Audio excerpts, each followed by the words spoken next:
3그리고 사주의 일진사주 명리학 제1981강 시작하겠습니다. 오늘은 양력으로 2024년 4월 9일이고요. 음력으로는 2024년 3월 1일입니다. 오늘 명시 갑진년, 무진월, 계묘일이 되겠고 일진은 계묘가 되겠습니다.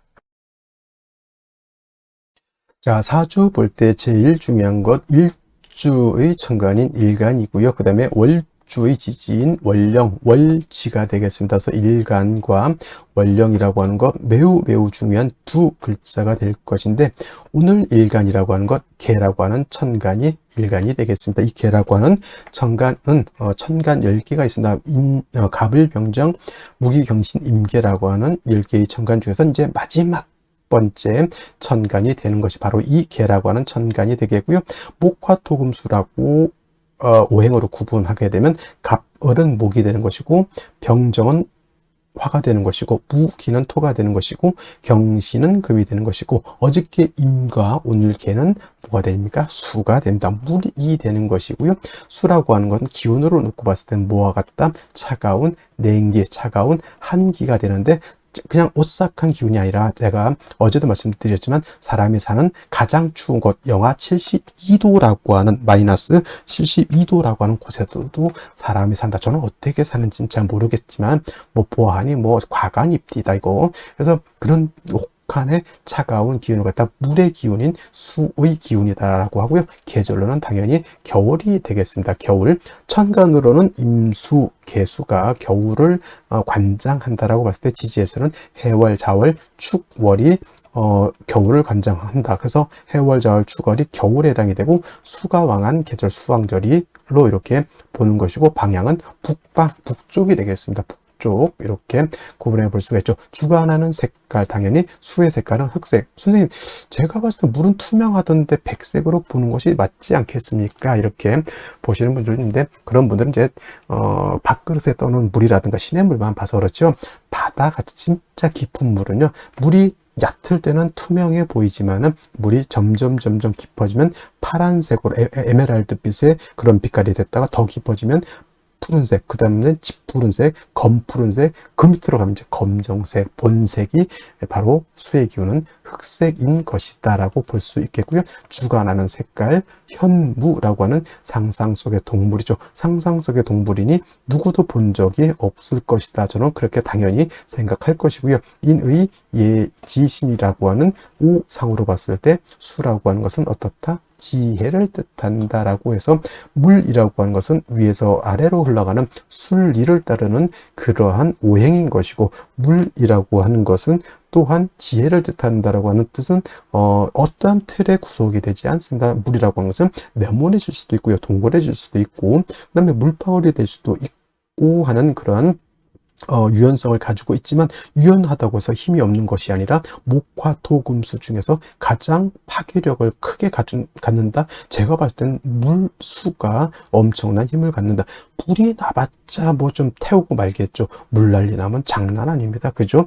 하다못해 저 쓰나미 한번 일어나 보십시오. 좀 영화도 해운대 같은 영화라든가 쓰나미 같은 거, 일본 저기 후쿠시마 거기 지금 오염수 그런 얘기도 하고 있지만은, 그 쓰나미라고 하는 것이 엄청난 그러한 파괴력을 가지고 있다라고 하는 것, 여러분들 꼭 명심해 두시기 바라고요. 자, 다시 수라고 하는 것, 다시 음수와 양수로 이렇게 구분해 볼 수가 있죠. 어저께 공부했던 임수라고 하는 것이 있었습니다. 임수라고 하는 것은 양의 기운을 가지고 있는 수라고 설명을 드렸죠. 그래서 임수라고 하는 것은 양의 기운, 크고 넓고 깊은 개념의 물이라고 해서 대수죠. 가장 큰 물은 바다, 다음 강도, 양쯔강, 한강, 미시시피강, 나일강 등등의 강이 있고요. 또 호수 같은 경우에도 한반도보다 더 큰 호수가 있다라고 이렇게 보고가 되고 있습니다. 그래서 임수는 양수로서 대수 같고, 바다라든가 큰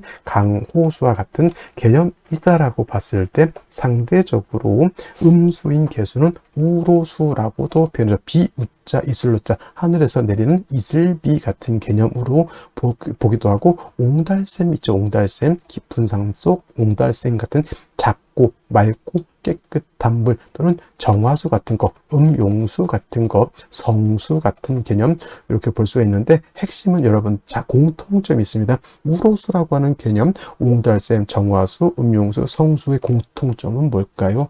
그렇죠.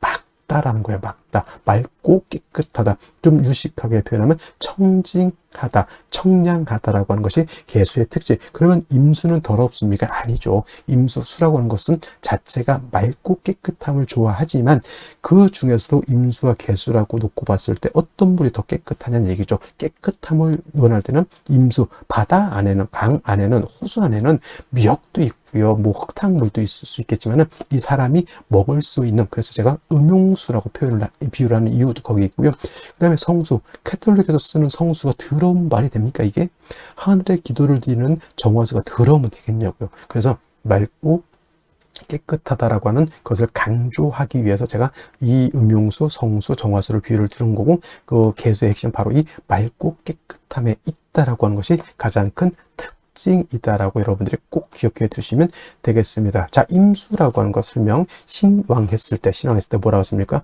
물이 많아지기 때문에 무토로서 제방하고 병화로서 조후하면서 무토를 도와줘야 된다, 이렇게 말씀을 드렸는데, 개수는 왕하더라도 무토 기토를 쓰면 된다, 안 된다? 안 된다. 무토가 왕해지게 되면 개수는 땅속에 매몰이 될 것이고요. 기토가 있게 되면 개수를 갖다가 탁수로 만들어 버리면 개수의 핵심이 뭐다? 청징함이죠. 맑고 깨끗해야 되는데 땅속에 묻혀버린 물을 갖다가 여러분 마실 수 있겠습니까? 또는 흙탕물인 탁수를 갖다 여러분 마시라면 마시겠습니까? 이건 못 마시죠. 그래서 개수는 토를 보게 되면 안 되고, 만약에 부득이하게 무토기토가 사주에 섞여져 있다? 간목으로서 토를 제거시켜준다. 이 간목은 비유를 하자면 정수기의 필터 같은 개념이라 생각하시면 돼요. 정수기 필터가 물을 깨끗하게 걸러줘. 또는 어떤 것, 불의 옥잠 같은 것도 있죠. 불의 옥잠 같은 경우는 더러운 물을 갖다가 이렇게 걸러주는 역할, 미나리깡의 미나리 같은 경우도 물을 깨끗하게 만들어주는 역할을 하죠. 또는 뭐가 있습니까? 연꽃 같은 경우도 물을 정화시켜주는 역할을 하죠. 바로 이 간목이라고 하는 것이 그런 역할을 한다. 그래서 토가 있어서 물이 타게질 때는 간목으로서 그걸 제거시켜서 물을 깨끗하게 만든다라고 보시면 되겠고, 개수일간도 일간이 신왕할 때가 있겠죠. 물이 많아질 때가 있습니다. 그러면 임수같이 무토를 쓸 것이냐? 개수는 무토를 쓰면 안 되고요. 개수일간이 왕할 때는 반드시 병화를 쓰고 간목으로서 병화를 보좌해줘야 된다. 왜 병화를 쓸까요? 물이라고 하는 것은 얼면은 뭐가 됩니까? 얼음이 되죠. 물이 얼어서 얼음이 되면 마치 경금과 같이 되죠. 여러분들 물에서는 수영을 할 수 있는데 얼음 위에서는 수영할 수 없죠. 자칫 자빠졌다가는 팔이 부러지고 다리가 다치고 머리가 깨질 수 있습니다. 얼음 마치 경금화 되는 것이죠. 그래서 물은 얼면은 물로서의 용도가 떨어지기 때문에 물이 얼지 않도록 만들어줘야 된다. 근데 수라고 하는 건 뭐라고 했습니까? 임수든 개수든 수의 기운은 냉기, 한기라고 했죠. 영하 72도 제가 그래서 설명드린 겁니다. 물은 얼면 얼음이 되죠. 얼음은 금이 된다, 이렇게 생각하시면 돼요. 그래서 물에 영해지면 한기가 가중되기 때문에 반드시 화가 있어서 따뜻하게 녹여줘야 되는데, 이때 조후로 하는 화는 정화를 쓰는 것이 아니라 병화를 써야 되고, 개수가 왕할 때 병화를 쓸 때는 수극화해서 병화 자체가 약해지기 때문에 반드시 간목으로서 병화를 갖다가 도와줘야 된다, 생조해줘야 된다, 유식한 말로 좀 보좌관이죠. 보좌해줘야 된다, 이렇게 보시면 되겠습니다. 그래서 개수라고 하는 특징은 같은 수라 하더라도 임수를 왕하면 무토를 쓰지만,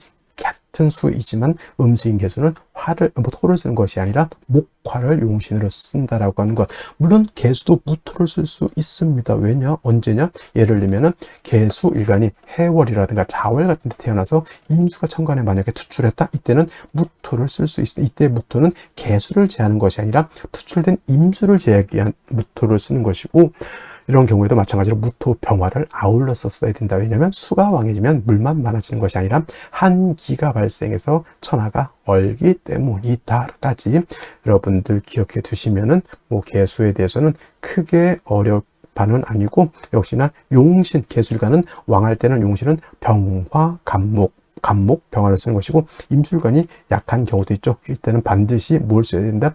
금으로서 금생수, 수의 개수의 근원을 마련해 줘야 된다. 수원지를 만들어 줘야지 개수가 탁해지지 않는다. 임수는 큰 물이기 때문에 조금 수가 약해도 금방 증발되거나 약해지지 않지만, 개수는 우로수 금방 뜨거워지거나 수가 근원이 없어지게 되면 금방 증발되거나 수원이 탁해집니다. 그죠? 그렇기 때문에 계속 물이 끊임없이 흘러줘야 되죠. 그래서 개수는 정화가 간목을 사시사철 필요로 하듯이 개수 또한 사시사철 금이 있어서 수원을 마련해 줘야 되는데, 개수는 정인인 경금을 좋아할까요? 편인인 신금을 좋아할까요? 이렇게 물어봤을 때 육친론을 배우신 분들은 당연히 경금이죠, 이렇게 말씀하시는 분들도 있겠지만은, 개수는 일간 개수의 특성으로 봐서는 신금을 더 좋아합니다. 왜냐하면 경금은 왕금이죠. 큰 금이고, 좀 경금은 원철과 같다 그랬죠. 좀 탁기가 있는 금이기 때문에 자칫 잘못하면 금다수 탁이 될 수 있기 때문에, 개수는 부득이한 경우가 아니고서는 신금으로서, 음금인 신금으로서 음생음의 공, 음생지공이라고 하죠. 그래서 개수는 음금인 신금으로 생해줘야지 금도 깨끗하고 물도 깨끗해질 수 있다 정도 기억해 두시면 되겠습니다. 그러면 선생님, 개수, 요즘 신금 없으면 경금 못 씁니까? 아니, 당연히 일간 약한데 신금 없으면 당연히 경금 써야지요. 뭔 소리입니까? 그냥 둘 중에 있을 때 어떤 것이 더 좋냐 물어봤을 때 당연히 신금이지만은, 4월, 5월, 미월, 진술중 미월에 태어났을 때 일간 개수가 약하면 당연히 경신금을 구분할 필요가 없습니다. 그때는 일단 있는 거 끄집어 당겨 써야죠. 배가 고파서 지금 죽게 생겼는데 그때 뭐 죽인지 밥인지 이거 구분할 필요가 있어요? 없어요. 일단 먹고 보는 것이, 그렇죠? 그래서 개수일간은 왕하면 병화간목, 약하면 금으로서 개수를 생해줄 때 일간의 특성상 양금인 경금보다는 음금인 신금이 더욱더 좋다. 이는 개수가 뭘 좋아하기 때문에? 청징함을 좋아하기 때문에 그렇다. 그래서 일간의 특성을 아는 것이 그만큼 중요하다는 것이 바로 이러한 것이 연유가 되기 때문에 그렇습니다. 자, 그러면 다음 개수일간이 태어난 월령에 대해서 알아보도록 하겠습니다. 자, 다음으로 월령에 대해서 알아보도록 하겠습니다. 월령이라고도 하고요, 월지라고도 하고 월원이라고도 하는데, 이 월령이 중요한 이유는 이 월지 안에는 계절의 개념을 가지고 있다. 계절이라고 하는 것은 우리가 흔히 추나 추동을 말하는 것인데, 이 월지 안에는 왕쇠와 한열의 개념을 가지고 있다라고 봅니다. 왕쇠라고 하는 것은 일간을 포함해서 어느 오행이 왕하냐 약하냐를 놓고 보는 것이고, 한열이라고 하는 것은 사주 전체가 더우냐 또는 추우냐를 놓고 보는 것인데, 사주라고 하는 것 뭐가 중요하다? 중화됨을 매우 중요하게 여기게 되는데, 이 중화는 무엇이 중화를 이루어야 된다? 왕세와 한열이 중화를 이루어야 된다. 일간이 너무 왕해도 안 되고요. 또는 뭐 재성이라든가 관성이라든가 식상이라든가 또는 인성 또는 이런 것들이 너무 한쪽으로 치우쳐져서는 안 된다라고 하는 것. 그 다음에 한열이라고 하는 것은 사주가 너무 음습하고 너무 춥고 어두워서 안 된다라고 하는 것이고, 반대로 너무 뜨거워서도 안 된다라고 하는 겁니다. 그래서 이 왕세와 한열이 중화를 잘 이룬 사주, 부귀영화를 누릴 사주라고 본다라고 하면, 만약에 이 사주가 왕세와 한열이 중화를 이루지 못했다, 비난하고 빈천한 사주가 될 수 있겠다, 이렇게 볼 수가 있는 것인데, 자, 지금 월령은 진월이 되겠습니다. 진월, 절기를 놓고 보게 되면 절기는 청명과 곡우로 이렇게 구분이 되는데, 중요한 것은 청명이 되어야지만 월이 바뀐다라고 하는 겁니다. 즉, 묘월에서 진월로 전환이 되려고 하면 청명이 되어야지만 묘월에서 진월로 넘어오게 되고요. 큰 틀로 놓고 보게 되면 인묘진이라고 하는 것은 동방에 속하면서 계절로는 봄이 됩니다. 인월 설명할 때 인월은 초춘이라고 해서 초봄이라고 말씀을 드렸죠. 초춘이 되는 것이고, 묘월은 중춘이 된다라고 했고, 지금 진월은 개춘이 됩니다. 개춘이라고 하는 것은 봄을 말하는 것이죠. 늦봄. 그래서 진월도 일단은 계절로는 봄이 된다라고 하는 것. 방향은 당연히 동방이니까 동쪽이 되는 것이고요. 동쪽. 그 다음에 중요한 것은 인은 북동쪽이 되는 것이고, 묘는 정동쪽이 되는 것이고, 진은 남동쪽이 된다. 그래서 같은 동쪽이라고 하더라도 이러한 차이점이 있고요. 또 인묘진은 동방으로서 목의 기운이 굉장히 왕한 틀이 되겠죠. 목왕절이 되는데, 인월은 제가 말씀드렸습니다. 인월은 목의 임관지가 되는 것이고, 묘월은 목의 제왕지가 되는 것이고, 진월은 목의 쇠지가 됩니다. 그래서 인묘진이 모두 목이 왕하다라고는 하지만, 특히나 목이 왕한 것은 인월과 묘월이 목이 가장 왕하고요. 진월로 넘어가면서부터는 목은 점차 쇠락해져 간다라고 볼 수가 있겠습니다. 그리고 중요한 것은 진월만 놓고 봤을 때 진월은 토가 왕한 토왕절이다라고 하는 것. 그래서 진술축미월이라고 해서 이때는 사계월이라고 합니다. 사계월이라고 하는 것은 계절의 끝을 말하는 것이죠. 진월이라고 하는 것은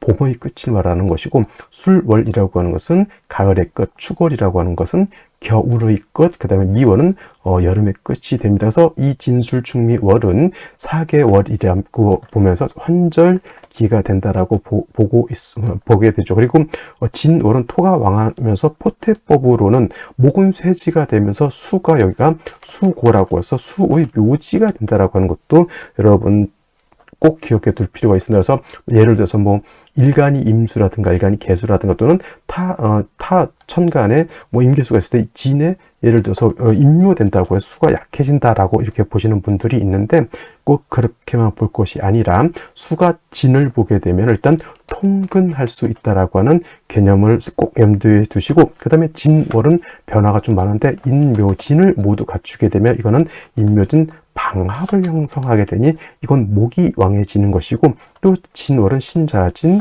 뭡니까?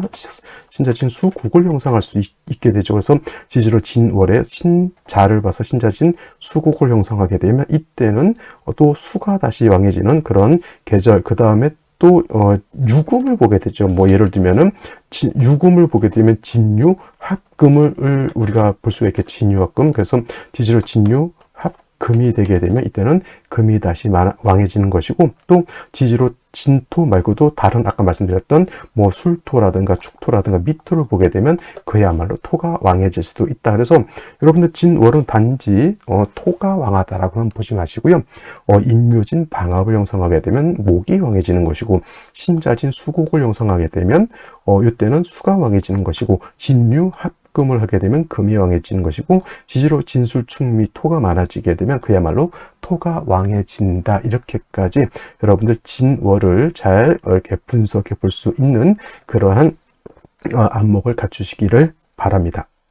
자, 그러면 진월에 일간 임수가 태어나게 되면 사주를 어떻게 배합하는 것인지 알아보도록 하겠습니다. 자, 일간 임수라고 하는 것은 양수가 되겠죠. 양수가 되면서 대해수라고 말씀드렸습니다. 바다 같은 개념, 강호수 같은 개념으로서 작은 개념의 수가 아니라 크고 넓고 방대한 개념의 수라고 말씀을 드렸고, 이 임수라고 하는 것이 신왕하게 되면 꼭 알아둬야 될 단어 충분지성이 있다라고 말씀을 드렸죠. 물이 범람할 수 있다. 쓰나미라든가 이런 것들이 있어서 큰 물이 넘치게 되면 큰 손해를 이룰 수 있다라고 봅니다. 그래서 신왕한 임수 충분지성 범람할 우려가 있을 때는 무토와 병화를 위주로 용신을 치용하는 것이 기본이 되지만, 반대로 임수라고 하는 것도 신약한 경우가 있습니다. 이때는 반드시 인성인 금으로서 약한 임수를 도와주는 것이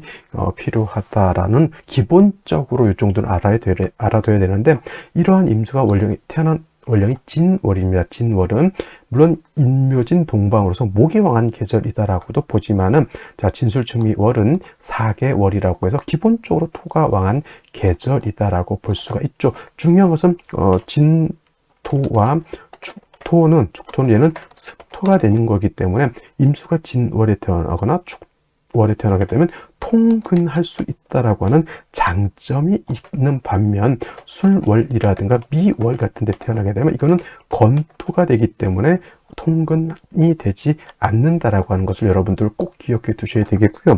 그 다음에 포태법으로 보게 되면 이 진월은 제가 말씀드렸죠. 수의 고지라고 하는 것을 제가 말씀드렸습니다. 수고라고 하는 것은 여기가 수의 묘고라고 해서 수가 묘한다라고 표현해 쉽게 말하면 죽어서 땅속에 묻힌다라고 이렇게 표현을 하는데, 그래서 많은 사람들이 이렇게 임묘되면은 일간 자체가 신약해진다라고들 많이 착각을 하는데, 제가 금방 말씀드렸던 것처럼 임수가 진월이라든가 축월에 태어나면 통근할 수 있다라고 하는 장점이 있습니다. 여러분, 인월의 인월이라든가 또는 묘월 같은 경우에는 임묘진이 동방목으로서 목이 왕한 계절인데, 인월에 태어나면 식신격으로서 임수가 월령의 통근이 절대 안 되죠.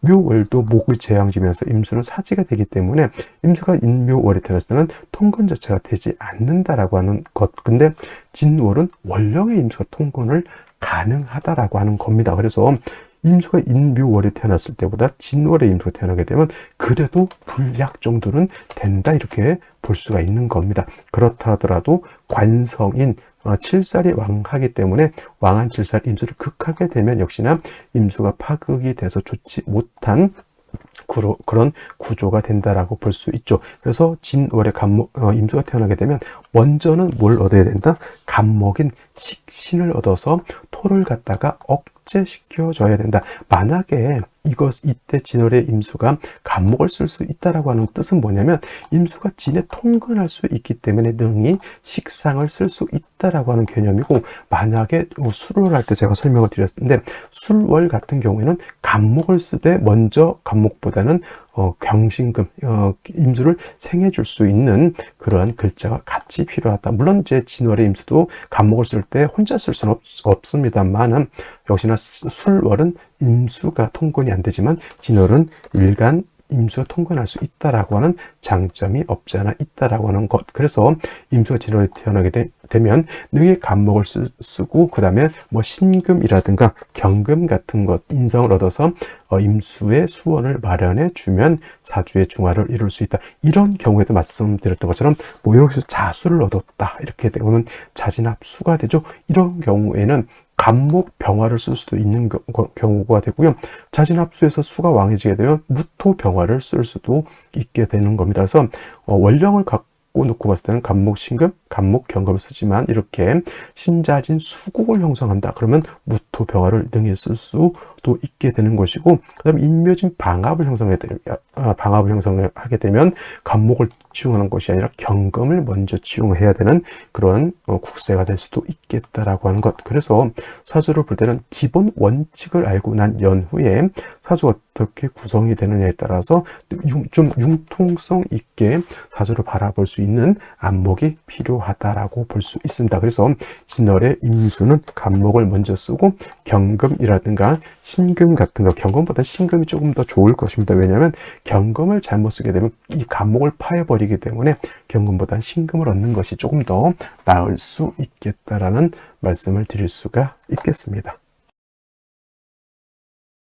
자, 다시 오늘의 명식을 보도록 하겠습니다. 자, 일간은 개수일간이 되겠고요. 개수일간이 태어난 월령 진월이 되겠습니다. 자, 격국이라고 하는 것 알아보도록 하겠습니다. 자, 격국이라고 하는 것은 사주가 어떻게 구성되어 있느냐를 놓고 보는 겁니다. 역시나 일간과 월령과의 관계를 살펴 나머지 글자들이 어떻게 구성되어 있고 어떻게 상생과 상극을 하느냐에 따라서 좋은 사주도 될 수가 있겠고, 아니면 반대로 나쁜 사주도 될 수 있습니다. 그리고 격국을 볼 땐 당연히 용신이라고 하는 개념을 추출하기 위해서 격국을 보죠. 즉 용신을 알아내기 위해서 격국을 본다라고 해도 과언이 아닙니다. 용신이라고 하는 것은 사주를 중화시킬 수 있는 핵심적인 요소를 말한다, 이렇게 생각하면 되겠습니다. 그래서 울로의 흐름이 용신과 부합되는 운으로 가게 되면 삶이 좋은 쪽, 그죠? 부귀 영화를 누리는 쪽으로 가는 것이고, 이 운의 흐름이 용신과 상반되는 운으로 간다라고 하면 삶이 좀 어려워질 수 있겠다라는 생각을 하시면 되겠습니다. 예를 들면 수가용신, 수용신인 경우에는 운이 금수, 대략 그렇습니다. 금수운으로 가는 것이 좋겠고, 목이용신인 경우에는 수목운이 일단 좋은 것이고, 수목운, 수가 목을 생해주고 목이 용신이니까 그렇습니다. 수목운이 좋은 것이고, 예를 들어서 금이 용신이다, 금용신이다 라고 하면 토금운이 좋은 것입니다. 금용신이면은 토, 금, 운 이런 식으로 기본적으로 이렇게 되는 것이 일반적이고요. 특수한 상황에는 예를 들어 수가 용신인데도 운은 예를 들어서 화운으로 가는 것이 또 예외적으로 그렇게 나오는 경우도 있지만 일반적으로 용신과 부합되는 운으로 가는 것이 좋겠다 이렇게 생각하시면 되겠습니다. 자, 오늘 일간계수라고 하는 것은 음수가 되는 것이고요. 월지인은 진토, 양토가 되겠습니다. 음대 양의 관계가 성립이 되는 것이고 임수진월과 마찬가지로 토라고 하는 것은 수를 극하는 관계. 즉 계수가 진월에 이렇게 태어나게 되면 월지의 진토가 계수를 극하게 되죠. 나를 극한다, 극아자가 되는 것이고 이거는 관성이라고 하면 나를 관리하고 통제하는 좋은 측면도 있지만 관성이 너무 왕하게 되면 오히려 나를 파극하게 되는 그러한 좋지 못한 악 영향을 미치기도 합니다. 그래서 관성이라고 하는 것, 나를 통제하고 관리하는 것 이렇게 보시면 되겠고요. 둘로 구분하게 되면 정관과 편관으로 구분해 볼 수가 있습니다. 자, 편관이라고 하는 것은 다른 말로 칠살이라고도 하고요. 정관은 법, 윤리, 도덕, 남편, 직장 뭐 등등 이렇게 좋게 표현을 많이 하고요. 편관칠살이라고 하는 것은 질병, 도적, 적군, 관제, 구설, 송사, 일체 나를 공격하는 해악 이렇게 표현해서 정관은 좋은 것, 편관은 나쁜 것 이렇게 많이들 보는데 이거는 일간의 특성에 따라서 구분해야 되는 것이지 그냥 단순 논리로 정관은 좋다, 편관은 나쁘다 이렇게 생각하시면 안 된다. 특히나 오늘 일간 개수라고 하는 것은 우로수와 같다라고 했잖아요. 그래서 토가 많게 되면은 개수가 탁수가 되거나 또는 매몰이 되기 때문에 기본적으로 개수라고 하는 일간의 특성은 토를 좋아하지 않는다. 이건 기본적으로 이렇게 알아두셨으면 좋겠고요. 자, 오늘 같은 경우에는 자, 정관이라고 하는 것은 일관과 관성과의 관계가 양대음 또는 음대양이 되면 정관이 되겠죠. 개수가 진월에 태어나면 음대양의 관계가 성립이 되는 것이니 오늘 개수 진월생은 일단은 정관격이 되는 것이고 또 토가 왕하고 일간이 약하다. 진월은 토왕절이라고 했으니까 정관인 토가 왕하고 일간이 약하다. 신약, 관, 왕한, 구조, 일간이 약하다라고 하는 것. 특히나 개수는 토가 많게 되면 탁수가 되는 것이 가장 좋지 못한 환경이 된다라고 볼 수 있죠. 그 다음에 이제 칠살편관이라고 하는 것은 일간과 관성과의 관계가 양대양 또는 음대음이 돼서 음양의 조화가 맞지 않으면 얘는 편관칠살이 되는 것이다 라고 볼 수 있습니다. 자, 개수가 진월에 태어나서 이렇게 일간이 약하고 관성이 왕하게 되니 먼저 개수의 근원을 마련해 주는 것이 필요하겠습니다. 신금 같은 것으로서 이렇게 일간의 뿌리를 만들어 주는 것이 필요하겠죠. 그 다음에 뭐 병화가 있어서 따뜻하게 해 주는 것도 필요하겠죠. 수가 이렇게 음습해지게 되면은 사주가 음습해지게 되면 후패한다 그러죠. 그래서 화를 얻는 것도 중요한데 만약에 이 진월이 상반 월과 하반월로 나눠졌을 때 곡우 전에는 곡우가 전이 되게 되면 먼저 병화를 쓰고 나중에 신금이라든가 경금을 이렇게 쓰게 되는 것이고 하반월 즉 고구가 되게 되면은 일단은 신금이라든가 경금을 먼저 쓰고 다음으로는 뭐 무토라든가 간목 같은 것을 써서 토를 제해 줘야 된다. 왜냐하면 상반월 고구 전까지는 수목이 세력이 있다라고 보지만은 하반월 같은 경우에는 그야말로 토가 많기 때문에 그 토를 갖다가 적절하게 조절시켜 줄 필요가 있다라고 보는 겁니다. 그래서 진월의 개수는 상반월이냐 하반월이냐에 따라서 이렇게 달라지는데 이거를 또 깊이 있게 공부하려면 좀 머리가 아프니까 일단 토가 왕하고 일간이 약하니까 경금이라든가 신금은 기본적으로 갖추어야 되는데 금수가 세력이 많다라고 하면 병화를 치용하는 것이고 토가 많다라고 하면 간목을 치용한다 이렇게 정리해 두시면 되겠습니다. 그렇게 뭐 어렵진 않겠죠. 자, 월간 먼저 보도록 하겠습니다. 무토라고 하는 것이 투출되어 있죠. 원안적인 정관격에 이렇게 되면 왕한 토에 의해서 개수가 매몰이 될 지경이 되겠고요. 연지 진토가 또 있기 때문에 이거 큰일 납니다. 아무리 정관이라 하더라도 이 많은 정관으로 인해서 개수가 탁수 또는 토가 많으면 토 속에 물이 가떠지게 된다. 갇히게 되죠. 탁수를 넘어서 좋지 못한 구조. 간목이 있어서 토를 제해 주는 것은 좋지만 일간이 뿌리가 좀 있어야지 상관 제살할 수 있겠다라는 것을 말씀드릴 수가 있겠고 묘를 일지에서 얻었습니다. 계묘 일주가 되죠. 그래서 요 정도 되면은 토가 왕하더라도 능히 진진묘에 불일등 간목 상관이 정관을 지어. 이거 상관 경관이라고 보면 안 됩니다. 이거는 왜냐면 토가 너무 많아서 일간 개수가 매몰될 지경이 있는데 그 정관이라고 해서 가만 놔두면 안 되죠. 재에서 개수를 살려내는 것이 필요하다. 이게 비유를 하자면 여자가 결혼했는데 남자가 너무 드세가지고 자기 와이프를 쥐잡듯이 잡는다라고 하면 뭐죠? 자식이 아버지를 좀 말릴 수도 있는 것 아닙니까? 뭐 그렇게 생각하시면 되는데, 중요한 것은 물론 화도 없는 것도 문제가 되겠지만은 뭐가 없죠?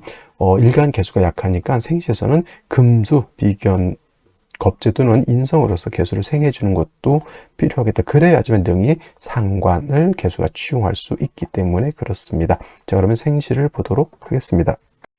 자, 그러면 생시를 보도록 하겠습니다. 자, 진월의 개수가 월령에 통근한다 하더라도 무토가 도출되어 있고 연지 진토까지이기 때문에 일간이 굉장히 약하고 관성이 너무 왕하다라고 말씀을 드렸고, 근데 이제 묘의 뿌리를 든 진진의 뿌리를 든 간목의 도출해서 토를 제한다 하더라도 일간이 약하게 되면 상관을 쓸 수가 없게 되죠. 그래서 이거를 극설교집이 됐다 이렇게 표현합니다. 극설교집은 무토는 나를 극하고 간목은 나의 기운을 뺏어가는 개념으로 이렇게 보시면 되죠. 중요한 것은 일간이 약해서 관성도 상관도 감당할 수 없다, 이렇게 되는 겁니다. 그래서 제일 먼저 나오는 생시 보게 되면 임자시가 있습니다. 임자시가 되게 되면 일단 개수가 녹을 얻어서 뿌리를 들 수 있겠고요.